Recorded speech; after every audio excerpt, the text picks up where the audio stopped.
So if you plan for adversity, you at least won't have that mental destruction that appeared to happen to the whole team in Brazil last night.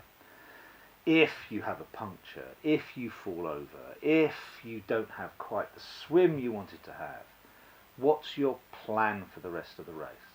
In triathlon, if you really think that your race is over, for example, let's take that example of having a puncture, and you think, right, my race is over. Why should it be over? Why not use the rest of the race to say, okay, I'm actually going to go slightly slower on the bike now than I would have done otherwise. I'm going to save my legs, and I'm going to see if I can really PB the run. So suddenly, you actually have a purpose for the race. The race suddenly becomes, hang on a second, this is going to be the best triathlon run I have ever done. And you get something positive out of a negative situation. And you can do that in anything. Get disqualified in swimming, right. What did we do right?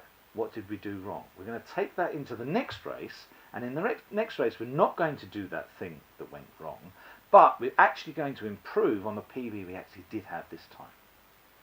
You always learn from adversity. You don't necessarily learn from when everything's going right, because when everything's going right, you can't pinpoint the exact elements that have gone right. Normally when things go wrong, you can actually pinpoint those elements that have gone wrong. And that can be much more useful, especially in a racing or sports situation, than everything going correctly. So you can learn, you can grow. Last night, I thought the Brazilian team should have completely changed their system at half-time, said, damn it, if we lose 10-0, we're just going to make our fans proud of the way we played.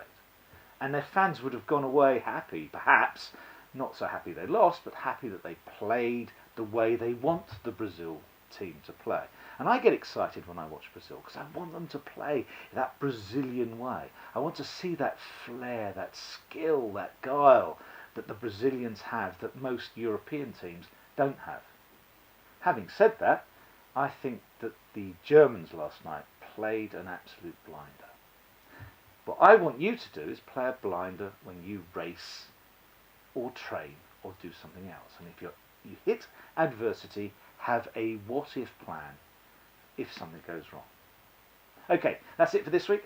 Next week, it'll be something completely different. We'll have watched the Cup final for a start, and the Tour de France is on. Adversity yesterday, Chris Froome also fell off his bike in the first 5 kilometres. Hurt himself. He's okay, but did he give up? No. Adversity continues. All right, we'll see what happens with the Tour de France. We'll see what happens with the World Cup. Enjoy your week. Enjoy your training. Let's hope we have some sunshine. Keep well.